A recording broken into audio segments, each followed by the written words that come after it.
Hello friends, आज આપણે બનાવીશું આમળા સ્કોશ। તેના માટે આપણે કુકરને પ્રીહીટ કરી દીધું છે। તેમાં 250 ગ્રામ આમળા મૂકવાના છે। આ રેસીપીને તમે 1 વર્ષ માટે સ્ટોર કરી શકો છો।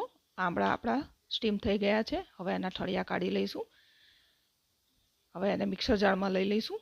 હવે એને પાણી વગર જ ક્રશ કરી લેવાના છે। હવે આપણી પેસ્ટ રેડી થઈ ગઈ છે। હવે એને ગળણીની મદદથી ગાળી લઈશું।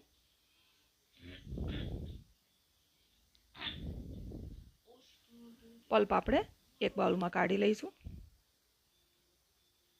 હવે 1 કપ છે પલ્પ, તો 1 કપ ખાંડ લેવાની છે। તમે વધારે મેજરમેન્ટ લઈને આ જ પ્રમાણે બનાવી શકો છો। આ રીતે ચાસણી જેવું ટેક્સચર થાય ત્યાં સુધી બનાવવાનું છે। 3 ટેબલસ્પૂન સ્કોશ આપણે 1 ગ્લાસમાં લઈ લઈશું। ચપટી મીઠું, ચપટી સંચળ પાવડર અને ચપટી ચાટ મસાલો લઈશું અને 1 ગ્લાસ સોડા લઈ લઈશું। હવે સિકંજી તૈયાર છે। એન્જોય।